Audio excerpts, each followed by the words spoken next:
নেতা বড় না কর্মী বড়, আমি ভেবে হইবে কুল, অবশেষে ভাবনার পেলাম খুঁজে কুল। নেতা থেকে কর্মী বড়, তাতে নাই কোনো ভুল। 24-এর চক্রান্ত, শেখ হাসিনাকে ভারত রেখে আসার পরে দল ক্ষমতায় থাকতে দেখেছি আমি ঘুরে। অনেক এমপি মন্ত্রী, বড় নেতা নেত্রী, শ্বশুর শাশুড়ি, ভাই শালাশালি, ছেলে মেয়ে সবাই নেতা।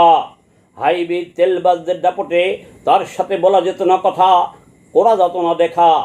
তার 14 গোষ্ঠী ছিল নেতা, যার নাম দিয়েছি আমি আত্মীয় স্বজন প্রিয়জন প্রাইভেট লিগ।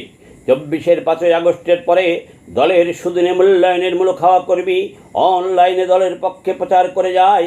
অনেকের সাথে কথা বলে, অনেকের এলাকায় খোঁজখবর নিয়ে জানতে পারি দলে তার কোনো পদ পদবি নাই। অনেকের আগে ছিল গরিব মধ্যবিত্ত, তাই তার পদ পদবি এজিত লীগ, বেঈমান মুনাফেক নেতারা বেঁচে খায়। শেখ হাসিনা বলিত নেতারা বেঈমানি করে, কর্মীরা নয়। তাহা 24-এর 5ই আগস্টের পরে ব্যাপকভাবে প্রমাণিত হলো। প্রথমে অনলাইনে, বর্তমানে মাঠে কর্মীরাই প্রধান ভূমিকা পালন করছে।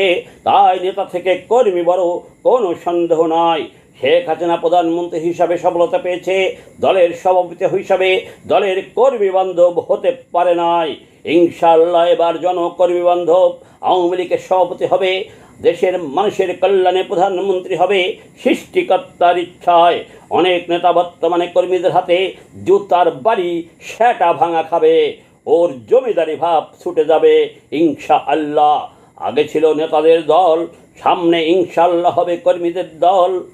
কিছু নেতা তারা এখনো মনে করে তারা দলের জমিদার, আর আমরা দলের বিনা মজুরির চাকর।